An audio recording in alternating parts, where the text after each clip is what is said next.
प्रायोजक हैं रोजगार डेवलपर्स। नमस्कार, स्वागत है आपका उत्तराखंड न्यूज बुलेटिन में और मैं हूं आपके साथ सपना पांडे। आज बीजेपी का स्थापना दिवस है। इस मौके पर देहरादून में बीजेपी के स्थापना दिवस पर कार्यक्रम का भी आयोजन किया गया। इस दौरान सीएम धामी ने बीजेपी के स्थापना दिवस पर कार्यकर्ताओं को बधाई दी। प्रतीक्षा थी और देश की एक महत्वपूर्ण योजना है, राष्ट्रीय महत्व की योजना है और 50 सालों में भी उसको स्वीकृति नहीं मिली। आदरणीय प्रधानमंत्री जी के नेतृत्व में हमको 2021 में ही उसकी स्वीकृति प्राप्त हो गई और एक लंबे दशक के लोगों का प्रतीक्षा थी और समाप्त हुई। देहरादून में सौंग डैम और ऐसा डैम जिसके बन जाने से अगले आने वाले 50 सालों तक देहरादून के अंदर पेयजल का कोई संकट नहीं होगा। पेयजल की हमारी बराबर व्यवस्था हो जाएगी, क्योंकि आने वाले दौर में, आने वाले समय में जिस प्रकार से भूजल स्तर नीचे जा रहा है, लगातार पर्यावरणीय हानि हो रही है, ऐसे समय में जल का हमारे सामने बहुत बड़ा चुनौती होने वाली है और प्रधानमंत्री जी के नेतृत्व में, उनके मार्गदर्शन में हमको जो है देहरादून में सौंग डैम की भी स्वीकृति मिल गई, उसका भी काम प्रारंभ और हल्द्वानी में लंबे समय से प्रतीक्षा थी, 60 सालों से भी ज्यादा समय से, कि तराई भाबर की योजना जमरानी बांध जो पूरे तराई में, पूरे उत्तराखंड और उत्तराखंड के आसपास के कई जिलों में जिसका सीधे सीधे लाभ मिलने वाला है, सिंचाई के लिए भी, पेयजल के लिए भी, वो जमरानी बांध भी हमको स्वीकृति अगर किसी के समय में मिली है तो आदरणीय प्रधानमंत्री मोदी जी के समय में। ऐसे अनेक योजनाएं मैं बोलूंगा, बहुत सारी योजनाएं हैं जिन योजनाओं को हमको स्वीकृति मिली है। राज्य सरकार अनेक नवाचार कर रही है। साथियों, अभी हाल ही के दिनों में हमने देखा है उस स्वार्थी तत्व राज्य में धार्मिक, क्षेत्रीय और जाति भावनाएं भड़काकर समाज को बांटने और अशांति फैलाने का सुनियोजित षड्यंत्र रच रहे हैं। कभी सरकार द्वारा जो ऐतिहासिक निर्णय लिए जाते हैं उनके लिए झूठ फैलाते हैं, धर्म का सहारा लेते हैं और लोगों को भड़काने का कार्य करते हैं, तो कभी क्षेत्रवाद और जातिवाद के नाम पर समाज को तोड़ने का प्रयास करते हैं। लेकिन मैं आज इस बहुत ही पवित्र दिन, जहाँ महानवमी का भी दिन है, रामनवमी का भी दिन है और आज हमारी पार्टी का स्थापना दिवस भी है, मैं आज इस मंच से इस दिन पर ये कहना चाहता हूँ कि ऐसे भारतीयों को मैं स्पष्ट कर देना चाहता हूँ कि उनके प्रयास मेरे जीते जी कभी कामयाब नहीं। अभी हम जो है यहाँ पर किसी प्रकार से एक दूसरे के बीच में हम दूरी नहीं बनने देंगे। पूरा हमारा उत्तराखंड एक है। मेरे साथ भारतीय जनता पार्टी का प्रत्येक कार्यकर्ता राज्य की एकता, अखंडता और सम्मान की रक्षा के लिए पूर्ण निष्ठा और समर्पण के साथ खड़ा है। क्यों सही कह रहा हूँ? इन ऐसे विभाजन करने वाले, ऐसे क्षेत्रवाद करने वाले, ऐसे जातिवाद करने वाले लोगों को करारा जवाब देंगे ना आप सब? बोलिए जोर से, करारा जवाब देंगे ना? एक स्वर में बोलिए, हम सब जिंदाबाद जिंदाबाद जिंदाबाद जिंदाबाद जिंदाबाद जिंदाबाद।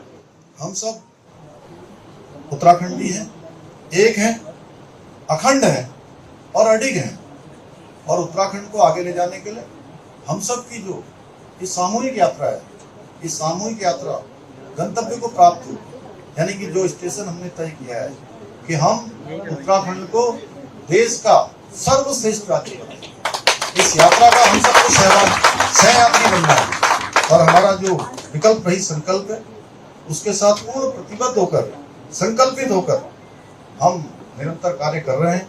इसको पूरा करके ही हम दम लेंगे। तब तक हमारी ये यात्रा रुकने वाली नहीं है जब तक हम अपने गंतव्य को प्राप्त न करें। मुझे पूरा विश्वास है कि आप सभी के सहयोग से उत्तराखंड को। खबर हरिद्वार से है, जहां सोनाली ग्राउंड में रग्बी गेम्स का आयोजन किया जा रहा है। इस दौरान खिलाड़ियों ने जिला खेल अधिकारी डीएसओ से भी आशीर्वाद लिया। इस मौके पर हमारे संवाददाता रणविजय कुमार ने हरिद्वार खेल अधिकारी और विजेता खिलाड़ियों से खास बातचीत की। सुनिए। पहले तो मैं आपका धन्यवाद करती हूँ, आप यहाँ पे अपना टाइम निकाल कर आए। मेरा नाम प्रतीक्षा चौहान है और मैं जैसे तो 5-6 साल हो गए खेलते हुए, बट ये कि वो ओनली प्रैक्टिस करते थे 2-3 साल के लिए हम लोग। अभी एशियन तो अभी हमारे स्टेट हुए तो खेलने तो अभी 2-3 साल से जाने लगे बाहर। और बहुत अच्छा लग रहा है आज मुझे, क्योंकि शादी के बाद शायद मेरा पहला ये टूर्नामेंट था। कैसा अनुभव रहा आपका 3 साल में? सर अनुभव तो बहुत, क्योंकि इससे मुझे बहुत ज्यादा मतलब एक होता है ना कि मतलब इससे मेरा लेवल उठा है ऊपर। गांव में जो कोई नहीं जानता था, हर कोई जानने लगा था, बच्चे काफी निकले गांव से, और जो बाहर के लोग थे वो भी काफी जान पहचान बढ़ी उनसे भी। इससे बहुत मतलब मान सम्मान मिला है। सरकार खेलों को प्रमोट कर रही है, आपको क्या सुविधाएं मिल रही हैं? सर देखिए, अभी तो मतलब इतनी सुविधा नहीं है। हमारे जो एसोसिएशन है, मतलब जो हमारी है उत्तराखंड, उन्होंने भी थोड़ा बहुत हमारे लिए किया है। बाकी जो भी खेलो इंडिया जो हुआ था टूर्नामेंट, उसमें सरकार ने काफी मतलब सहायता की थी बच्चों की जो उसमें पार्टिसिपेट कर रहे थे। बट अभी इतना स्पॉन्सर नहीं है, मतलब ठीक है थोड़ा। आज से पहले जब स्टेट चैंपियनशिप हुई थी तो हमारे जो उत्तराखंड एसोसिएशन है उसने हमें किट वगैरह, एंड किट का तो मतलब ये है कि खाना पीना सब उन्होंने वो कराते थे ऑर्गेनाइज। और उसमें मतलब ये था कि हमें कुछ, हमने आज तक सीरियसली कि हमने वहाँ पे कोई वहाँ की फीस वगैरह कुछ नहीं दी। हम जो क्लब में खेलते हैं फ्री ऑफ कॉस्टली खेलते हैं, और जो वहाँ पे टूर्नामेंट होता था उसमें भी हमने फ्री में हम पार्टिसिपेट करते थे। और वहाँ पे खाना वाना भैया लोग जो थे हमारे कोच वगैरह वो सब देते थे हमें। सुविधाएं तो ज्यादा नहीं बट थोड़ी मिलती है हमारे पास। से पहले ग्राउंड भी नहीं था हमारे पास में, अब ग्राउंड भी हो गया है खेलने के लिए। और जब हम खेलने जाते हैं तो हमें किट वगैरह सब कुछ प्रोवाइड होता है। तो जब तो हमारे पास कुछ भी नहीं था, अभी तो हमारा रग्बी इतना डेवलप हो गया है कि अभी तो हमें किट तक हमें प्रोवाइड की जाती है, खाना हमारा यहीं पे होता है। कल हमारी 5th स्टेट चैंपियनशिप हुई जिसमें हमारी हरिद्वार टीम दोनों जीती है। हमारे जो बॉयज है वो फर्स्ट आया, जो हमारी गर्ल्स है वो सेकंड आई है। और मैं कल टूर्नामेंट मैनेजर थी और काफी अच्छा लग रहा है मेरे को। हमारी दोनों टीम के पास मेडल आया, ट्रॉफी आया। जब मैं 11-12 साल का तब से मैं रग्बी खेल रहा हूँ। और हमारी इस बार 5th रग्बी चैंपियनशिप आयोजित कराई गई है एसोसिएशन उत्तराखंड के द्वारा। और ये जो इस स्टेट का जो स्टेट चैंपियनशिप का लेवल था बहुत ऊपर तक था, मतलब बहुत अच्छा लेवल है। और जो सुविधाएं हमें मिली है वहाँ पे, खाना व्यवस्था, खेलना ग्राउंड में, पानी, सब बहुत अच्छा रहा है एसोसिएशन के द्वारा जो कराया गया इस बार। और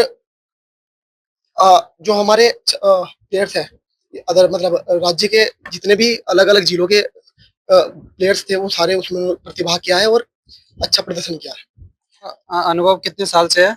मेरा लगभग 7-8 साल से अनुभव है। मैं छोटा था तो तब से मैं खेलता हूँ। अच्छा, आपको सुविधाएं कैसी मिल रही हैं?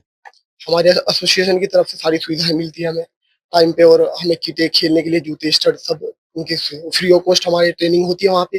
और बाकी जितने भी हमारा खाने पीने का रहता है वो सब स्टेट एसोसिएशन हमारी देखती है। मैं आपका मेरा नाम शिवम है। अच्छा, मैं अभी इंटरनेशनल खेल गया था 2024 में। अच्छा, मलेशिया। कब से खेल रहे हैं आप? मैं 2 साल से खेल रहा हूँ। कैसा अनुभव रहता है आपको, कैसा लगता है रग्बी? मतलब कि रग्बी खेलने से पहले तो थोड़ा सा अंदर से फील आता है कि मैं अच्छा खेलूं। फिर उसके बाद जब खेलते तो उसके बाद और अच्छा लगता है। मतलब जैसे भी हमारी स्टेट चैंपियनशिप थी तो हम फर्स्ट उठाया हमने, तो हमको भी बहुत अच्छा लग रहा है कि हम अपने जिले में फर्स्ट आए। सुविधाएं मिल पाती हैं आपको? किट वगैरह की दिक्कत होती है? नहीं, किट वगैरह की तो कोई दिक्कत नहीं होती। हमारे भैया है जो एसोसिएशन है वो सब देख लेती है अपने आप। अच्छा, चयन किसका होना चाहिए, आपको क्या लगता है इन बच्चों का चयन होना चाहिए? जिनको अच्छा खेलना आता है और जो प्रैक्टिस कर रहे हैं, जो डेली ग्राउंड पे आ रहे हैं, उनका खेलने को उनको मिलना चाहिए ना। जो ग्राउंड पे नहीं आ रहे उनको क्या करेंगे? फिर वे वहां पे जाएंगे, वे दिखाएंगे कि हमको खेलना ही नहीं आ रहा, हमारी टीम वहां पे अच्छा प्रदर्शन नहीं कर पाएगी, तो हमको तो कोई बेनिफिट नहीं होगा ना। जो रोज प्रैक्टिस आ रहा है उनको खेलने को मिलना चाहिए। छोटे को लेके चले गए, मैं उससे बड़ा हूँ। रग्बी में छोटा बड़ा नहीं चलता है, ये है इसके लिए बोला गया था कि वो उसे लेके चले गए, मुझे लेके। भाई वो इंडिया खेल के आ चुका है 2008 भलाई हो, वो एजिले वो था, लायक था वो खेलने के। हमारी परमिशन थी, स्पेशल परमिशन थे, वो खेला। सारी काज जो भी डॉक्यूमेंटेशन वो सबसे वेरीफाई हो गए तब वो खेला।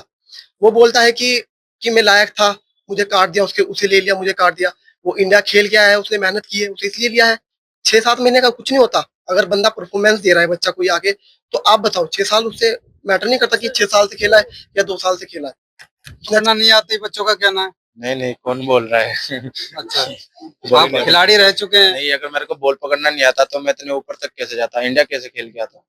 अगर मेरे को बॉल ही पकड़ना नहीं आता तो फिर ये 38वां नेशनल गेम हुए थे तो उनमें भी पार्टिसिपेट कैसे कर पाता? जब बॉल ही नहीं पकड़ रहा तो करेगा क्या? क्यों? अभी ये देखिए हमारा क्लब है, क्लब में अगर हमारे पास 250 बच्चे हैं तो हमारा कोच का ना ये नहीं है कि तुम वो मतलब सबके साथ भेदभाव कर रहा है, क्योंकि उसको तो सारे बच्चे देखने हैं, हर किसी को अपॉर्चुनिटी मिलनी चाहिए। क्योंकि जब बच्चा आता है ना ग्राउंड पे तो एक अपना मतलब मेंटलिटी बना के आता है कि यार मैं इस ग्राउंड से कहीं निकलूंगा।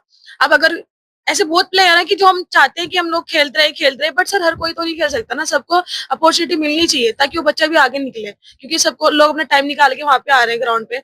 और दूसरी बात, मैं खुद मतलब ये कि भले ही मैं 5-6 साल से खेल रही हूँ, बट सर पहले ये रजिस्टर नहीं था, तो हम लोग ओनली बस खाली प्रैक्टिस करते थे अपन लोग। तो वहां पे मतलब ये है कि जब मैं खेल रही थी तो मेरा भी शुरू में सिलेक्शन नहीं हुआ था, जबकि कहते हैं सबकी पहली लड़की मैं ही थी जो रग्बी खेलना शुरू किया था, बट मेरा भी सिलेक्शन काटा गया था क्योंकि मेरे अंदर भी कमियां थी और मैंने वो एक्सेप्ट भी की थी। तो वहां पे अपनी कमियां पूरी करो, वहां से निकलो, तब जाके तुम्हारा नाम और ऊपर जाएगा। बस यही बात है। पहले तो मैं आपका धन्यवाद करना चाहूंगा कि आप यहाँ पर डीएसओ ऑफिस आए हैं बच्चों का मान सम्मान बढ़ाने के लिए। मैं आपको बताना चाहूँ कि ये देखिए अभी स्टेट चैंपियनशिप हुई थी रग्बी की, तो उसमें हमारे जो हरिद्वार के बच्चे हैं, गर्ल्स ने हमारे सिल्वर मेडल जीता है, जो रनर अप रही है, और जो बॉयज हैं हरिद्वार के उन्होंने गोल्ड जीता है, जो विनर रही हैं। तो हमारा जो यहाँ पर भी अभी हमारा रग्बी का कैंप चल रहा है, आयुष सैनी हैं जो उसमें कोच हैं, तो उनको लगातार प्रैक्टिस करा रहे हैं और विभाग के द्वारा उनको सब सुविधाएं भी दी जाती हैं, चाहे उनका इक्विपमेंट्स हो, चाहे और अन्य ग्राउंड ठीक कराना है या और सुविधाएं तो उनको दी जा रही है। और जब अभी नेशनल्स भी टीम जाने वाली है तो उससे पहले भी एक कैंप लगना है, तो उसमें भी जो भी सुविधाएं उनको चाहिए होंगी या जैसे उनका इक्विपमेंट्स है तो उनको प्रोवाइड किया जाएगा ताकि कैंप अच्छे से हो जाए और नेशनल में बच्चे अच्छा परफॉर्मेंस दे सकें। होते हैं वो एसोसिएशन के द्वारा होते हैं, और एसोसिएशन में एक कमेटीज होती हैं जो चयन करती हैं, उसमें कोचेस भी होते हैं और एसोसिएशन के लोग भी होते हैं, और इनके रग्बी और इंडिया से भी लोग आते हैं जो चयन प्रक्रिया को देखते हैं, तो ये पूरा मॉनिटरिंग की जाती है और उस जो बच्चा अच्छा है उसी का चयन होता है तो आगे बढ़ता है, नेशनल्स के लिए पार्टिसिपेट करता है। तो गवर्नमेंट की तरफ से सब हो रहा है। अभी एक प्रपोजल भी है जिसमें अकेडमीज भी खोली जा रही हैं पूरे हमारे स्टेट में, तो रग्बी भी उसमें है। अभी नेशनल गेम में काफी इक्विपमेंट्स भी आए हुए हैं रग्बी के, तो जो भी इक्विपमेंट आया है वो बच्चों के लिए ही है ताकि उनका अच्छे से यूज हो सके, बच्चे उसका लाभ उठा सके और अच्छा प्रदर्शन कर सके। तो अभी एक पाइपलाइन में हमारा प्लान है जो निदेशालय स्तर से चल रहा है, और बहुत जल्दी हमारी अकेडमीज खुलेंगी जिसमें शायद रग्बी भी रहेगा और जो इनके इक्विपमेंट्स आए हुए हैं उनका पूरा प्रयोग किया जाएगा, तो बच्चों को ही ये सुविधाएं दी जाएंगी। जहाँ पे रग्बी खिलाड़ियों के बच्चों की ग्राउंड की व्यवस्था नहीं है, वहाँ पे कब और कैसे व्यवस्था? देखिए जहाँ पर व्यवस्था नहीं है वहाँ पर प्रक्रिया चल रही है कि जगह जगह पर ग्राउंड खोले जाएं, और हमारे मिनी स्टेडियम्स भी बन रहे हैं, वहां पर भी व्यवस्था की जाएगी कि रग्बी के लिए या अन्य कोई भी खेल है तो उसके लिए पूरी सुविधाएं दी जाए। खबरों का सिलसिला आगे भी जारी है, फिलहाल लेते एक छोटा सा ब्रेक।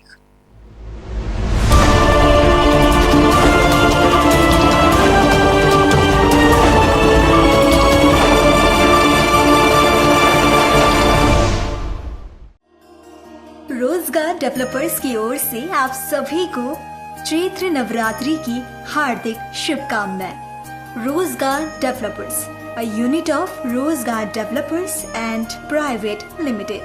घर वही जहां हो आपका भरोसा। पिछले 15 सालों से आपके सपनों का घर हमारी प्रतिबद्धता। रोजगार डेवलपर्स का पता है Shimla bypass road, Ganeshpur, Dehradun.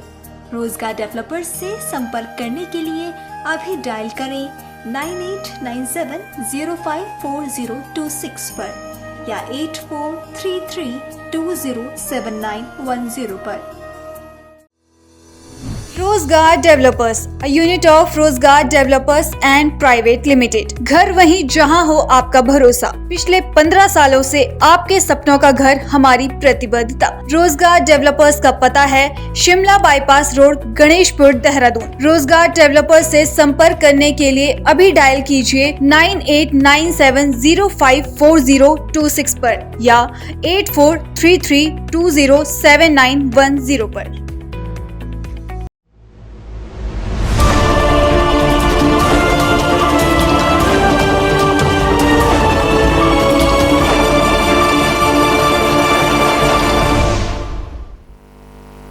Break के बाद आपका फिर से स्वागत है। रविवार को अंतर्राष्ट्रीय खेल दिवस के अवसर पर खेल मंत्री रेखा आर्य ने विजेताओं को सम्मानित किया। बता दें, यह आयोजन खेल विभाग ने पवेलियन ग्राउंड में आयोजित किया था। इस दौरान खेल मंत्री रेखा आर्य ने कहा कि साल 2036 के ओलंपिक के लिए हमने कम से कम 40 एथलीट तैयार करने की प्लानिंग की है। देखिए, आज अंतर्राष्ट्रीय खेल दिवस है। निश्चित रूप से आज ये खिलाड़ियों के लिए बहुत ही ऐतिहासिक दिन है और मैं समझती हूँ कि पूरे विश्व भर के खिलाड़ियों के लिए एक विशेष दिन है कि आज इस खेल भावना के साथ में पूरा विश्व एकत्रित होता है। निश्चित रूप से ये इस खेल और खिलाड़ियों की महत्ता को बताने वाला दिन भी है। आज परेड ग्राउंड में अंतर्राष्ट्रीय खेल दिवस खिलाड़ियों के साथ में सेलिब्रेट किया, जहां हमारे खिलाड़ियों ने क्रॉस कंट्री दौड़ में प्रतिभाग किया, जहां पर हमारे छात्रावास में रहने वाले बच्चों ने मैत्री मैचेस, चाहे वो फुटबॉल के हो, हॉकी के हो, वो भी खेले। और हमारे भी बच्चे जो लगातार वहां पर प्रैक्टिस के लिए आते हैं, उन बच्चों ने भी प्रतिभाग किया। निश्चित रूप से खेल जो है वो जोड़ने का काम करता है और निश्चित रूप से खिलाड़ी जो है वो कई राज्यों को, कई देशों को जोड़ने का काम करते हैं। और मैं समझती हूँ कि इसी प्रकार से खेल और खिलाड़ियों को जिस प्रकार से माननीय मुख्यमंत्री जी के मार्गदर्शन में प्रोत्साहन मिल रहा है, मैं उम्मीद करती हूँ कि और जिस प्रकार से हमारा राष्ट्रीय 38th नेशनल गेम किया गया था और जिस प्रकार का प्रदर्शन रहा है, मैं यही उम्मीद करती हूँ कि हमारे खिलाड़ी आने वाले समय में और बेहतरीन प्रदर्शन जो है वो करेंगे। और निश्चित रूप से ये जो हमारा जो आज अंतर्राष्ट्रीय खेल दिवस है, ये अंतर्राष्ट्रीय स्तर पर भी हमारे खिलाड़ी उत्तराखंड का और हमारे देश का नाम रोशन करेंगे। खबर पौड़ी से है, जहां पौड़ी पुलिस को बड़ी सफलता हाथ लगी है। बता दें कि पुलिस ने 11 वाहन चालकों पर कार्रवाई की है। वरिष्ठ पुलिस अधीक्षक लोकेश्वर सिंह ने सड़क दुर्घटनाओं पर प्रभावी अंकुश लगाने के लिए थाना प्रभारी, यातायात प्रभारियों को दिन रात सघन चेकिंग अभियान के निर्देश दिए हैं। पुलिस अधीक्षक ने उन लोगों के लिए कड़ी कार्रवाई के निर्देश दिए हैं जो शराब पीकर वाहन चलाते मिले। प्रदेश में आज विश्व स्वास्थ्य दिवस का आयोजन किया गया।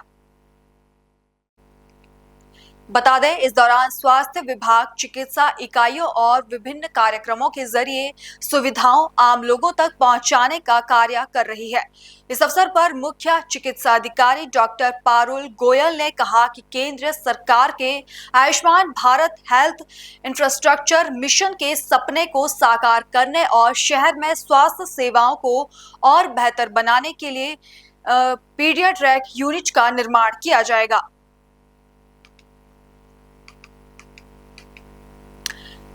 खबर पौड़ी से है, जहां जिलाधिकारी डॉक्टर आशीष चौहान ने कोटद्वार की क्षतिग्रस्त मालन पुल के निर्माण कार्य की समीक्षा बैठक की। बैठक के दौरान पुल निर्माण में धामी प्रगति पर नाराजगी जताते हुए उन्होंने लोविन दुर्गा के अधिशासी अभियंता के वेतन पर रोक लगाने के निर्देश दिए।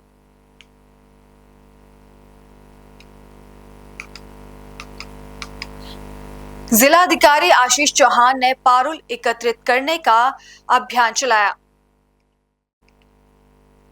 जिलाधिकारी आशीष चौहान ने पिरूल एकत्रित करने का अभियान चलाया। उन्होंने बताया कि यह अभियान न केवल पर्यावरण संरक्षण की दिशा में महत्वपूर्ण कदम है, बल्कि स्थानीय ग्रामीणों के लिए स्वरोजगार का सशक्त के जरिए भी सिद्ध होगा। जिलाधिकारी ने कहा कि चीड़ के सूखे पत्ते एकत्रित करने से जंगलों को आग से बचाया जा सकता है, क्योंकि पिरूल आग को तेजी से फैलाता है और इससे एकत्रित कर आग के खतरे को कम किया जा सकता है। हम अभी फॉरेस्ट फायर सीजन में अपने ऑफिसर से पिरूल को कलेक्ट करवाने की प्लानिंग कर रहे हैं और उससे फिर जो भी एजेंसीज बकेट बनाने कहीं ना कहीं काम में लेती है उन एजेंसीज तक पहुंचाया जाएगा, ताकि हमारा कुछ क्षेत्रों, वन्य क्षेत्रों को हम लोग सुरक्षित कर सकें। तो अभी इसके लिए मेरे द्वारा एसडीएम और एडीएम साहब को, डीएफओ साहब और एडीएम साहब को निर्देशित किया गया कि इमीडिएटली इस पर प्लानिंग कर लें और इस फायर सीजन में उसे।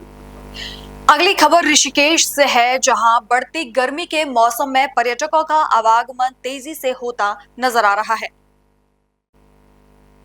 कई बार लोग नदी में नहाने के दौरान अधिक गहराई वाली जगह पर चले जाते हैं, जिससे पर्यटकों का अंदाज नहीं होता है और नदी में डूबने की कई घटनाएं सामने आती है। इसी को देखते हुए वरिष्ठ पुलिस अधीक्षक ने निर्देश दिए हैं कि गंगा नदी के गहरे घाटों पर जहां डूबने की संभावना ज्यादा हो, उस जगह पर साइन बोर्ड लगाया जाए, साथ ही पत्थर पर भी चेतावनी लिखकर लोगों को सतर्क किया जाए। खबर हरिद्वार से है, जहां योग गुरु स्वामी रामदेव ने वक्फ कानून का समर्थन किया और इस कानून को एक राष्ट्र एक संविधान की भावना को मजबूत करने वाला कदम बताया। इतना ही नहीं, उन्होंने कहा कि इस कानून के जरिए पूरे देश में एक समान व्यवस्था लागू होगी, जिससे अलग अलग समुदायों ने अपने अपने बोर्ड बनाने की प्रवृत्ति पर रोक लगेगी।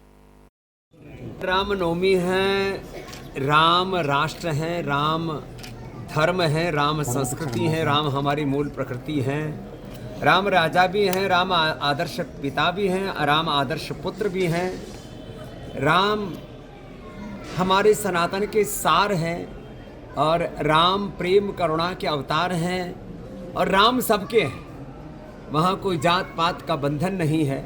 राम मर्यादा है, वो मर्यादा पुरुषोत्तम भी हैं, वो परात पर ब्रह्म भी हैं और हमारे शरीर में भी ये आत्मा ही राम है, इसलिए हमारे यहाँ नाम ही रखा जाता है आत्मा राम। और ये जो शरीर सहित ये जितना भी प्रकृति है यही सीता है और सिया राम मैं सब जग जानो करे प्रणाम जोड़ू जुग पानी।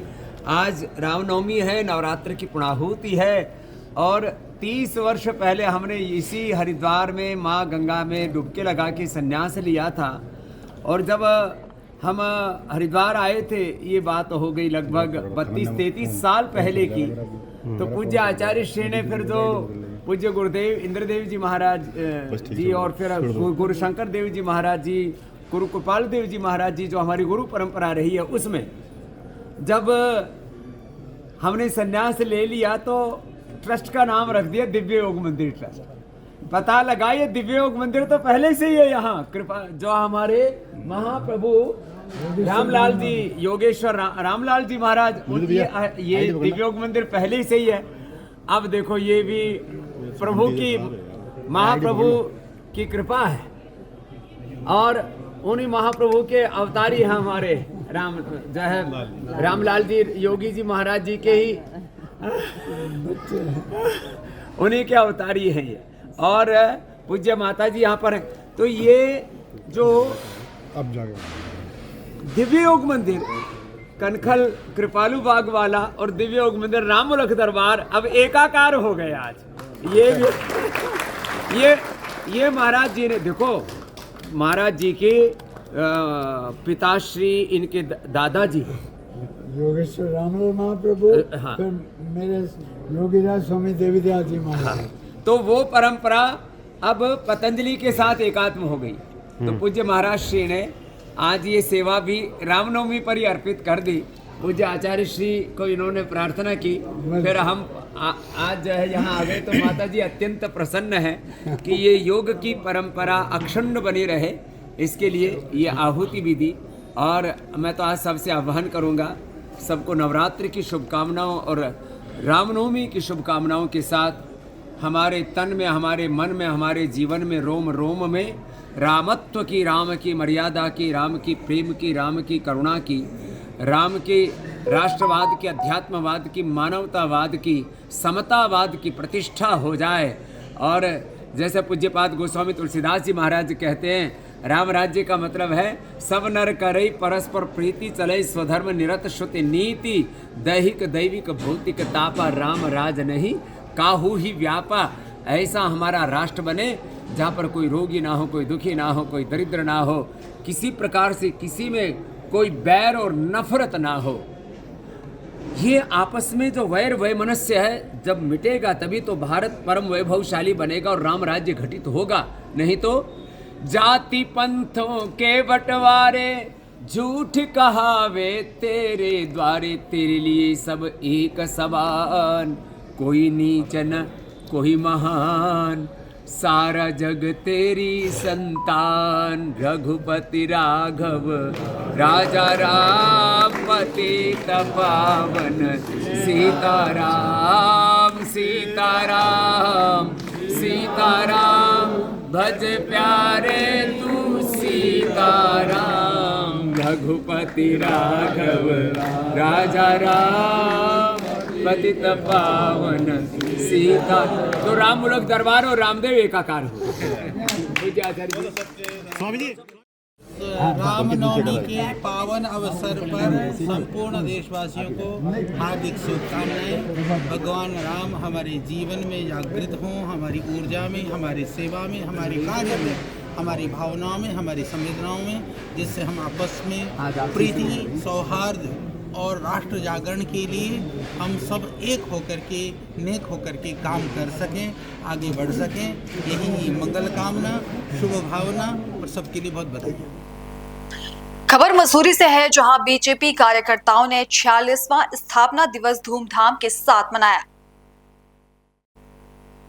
इस मौके पर बीजेपी कार्यकर्ता मसूरी के पिक्चर पैलेस चौक पर इकट्ठा होकर ढोल नगाड़ों के साथ एक दूसरे को मिठाई खिलाते हुए नजर आए। इस अवसर पर बीजेपी मंडल अध्यक्ष राकेश रावत, विधायक प्रतिनिधि मोहन पटेल और पालिका अध्यक्ष मीरा सकलानी भी मौजूद रहे। जनता पार्टी का 46वां जो है स्थापना दिवस यहाँ पर मंडल के हमारे सम्मानित अध्यक्ष राकेश रावत के नेतृत्व में यहाँ पर मनाया गया। सभी कार्यकर्ताओं द्वारा यहाँ पर मिष्ठान वितरण किए गए और हम मानते हैं कि 1951 में जब जनसंघ बना था, उसके बाद 1980 में जब उसका विलय भारतीय जनता पार्टी में हो गया, उसके बाद लगातार जो पार्टी 1984 में 2 सीटों पे थी, आज जो है वो पूरे बहुमत के साथ केंद्र में सरकार में है। वहीं राज्य में भी जो है भारतीय जनता पार्टी की सरकार है।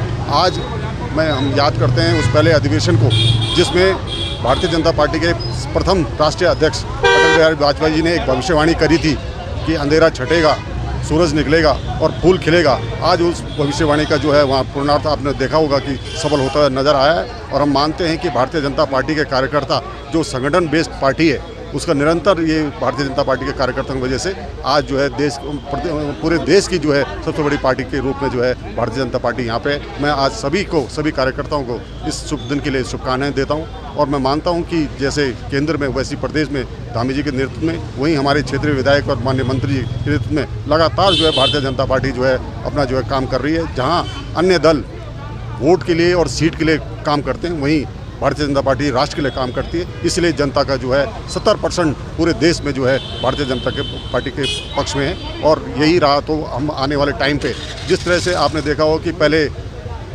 भारत देश जो है लीड करता था, लेकिन कुछ कालखंड के बाद दोबारा वो स्थिति जो है शिखर पर जो है हमारा जो भारत है वो पहुँचा है। मैं आज सभी को इसकी शुभकामनाएं देता हूँ। हर्षोल्लास के साथ इस कार्यक्रम को मना रहे हैं, क्योंकि भारतीय जनता पार्टी एक राष्ट्रीय पार्टी है और वो राष्ट्र हित के लिए विश्व पटल पर राष्ट्र के मुद्दों को रखने के लिए और जनहित के मुद्दों को रखने के लिए संकल्पित है। आज पूरा देश पूरा हर कार्यकर्ता भारतीय जनता पार्टी का जो कार्यकर्ता है वो इस दिवस को बहुत ही हर्ष और उल्लास के साथ मना रहा है। तो फैसले भारत के हित में होने चाहिए थे, जो बहुत पहले जिसका निर्णय हो जाना चाहिए था, लेकिन नहीं हुआ। 1980 के बाद जब भारतीय जनता पार्टी का वजूद बना, वैसे तो जनसंघ के रूप में पहले भी काम कर रहे थे, लेकिन 1980 के बाद जब भारतीय जनता पार्टी की स्थापना हुई, उसके बाद जिस तरीके से निर्णय जब सरकार में भारतीय जनता पार्टी आई, भारतीय जनता पार्टी की सरकार बनी, अभी 3 दशक से हम लोग देख रहे हैं, तो जिस तरीके से जनहित के मुद्दों में, चाहे वो धारा 370 का मामला था, चाहे वो 3 तलाक का मामला था, ऐसे जो बड़े मुद्दे हैं जो होने चाहिए थे बहुत पहले, जिसका निर्णय होना चाहिए था लेकिन नहीं हो पाया। भारतीय जनता पार्टी के ही नेता ही इस तरीके के निर्णय ले सकते हैं जनहित के और भारत के हित के। देखिए, भारतीय जनता पार्टी का जो कार्यकर्ता होता है, भारतीय जनता पार्टी की अपनी एक रीति नीति होती है, संस्कारित पार्टी है और भारतीय जनता पार्टी का कार्यकर्ता ग्रास रूट से निकल कर के आता है। उन्हें पता होता है कि किस तरीके के निर्णय लेने हैं, क्योंकि हमें जो सिखाया जाता है भारतीय जनता पार्टी में, वो यही सिखाया जाता है कि सर्वप्रथम राष्ट्र है, व्यक्ति बाद में है, और राष्ट्र हित के लिए प्रदेश हित के लिए जो भी निर्णय लेने होते हैं वो आप आपके सामने माननीय जो हमारे मुख्यमंत्री जी हैं धामी जी, उनके निर्णय को भी आप देख रहे हैं जो राष्ट्र हित में, देश हित में और प्रदेश हित में ले रहे हैं। कार्यकर्ताओं को जिनके खून पसीने से आज भारतीय जनता पार्टी एक वट वृक्ष के रूप में विश्व की सबसे बड़ी पार्टी बन गई है, उनकी मेहनत से आज हम लगातार हर राज्य में सरकार बनाने में सफल हुए हैं। मैं उन सभी कार्यकर्ताओं को बधाई देता हूं स्थापना दिवस की, और साथ में भारतीय जनता पार्टी अंत्योदय पे काम करते हुए आगे बढ़ रही है, वो गरीबों के हित के लिए काम कर रही है। लगातार इसी प्रकार नरेंद्र मोदी के नेतृत्व में भारतीय जनता पार्टी विकास की ओर अग्रसर हो रही है। फिलहाल उत्तराखंड न्यूज बुलेटिन में इतना ही। देश और दुनिया की बाकी तमाम खबरें देखने के लिए बने रहिए पल्स 24 न्यूज के साथ। नमस्कार। इस प्रोग्राम के प्रायोजक थे रोजगार डेवलपर्स।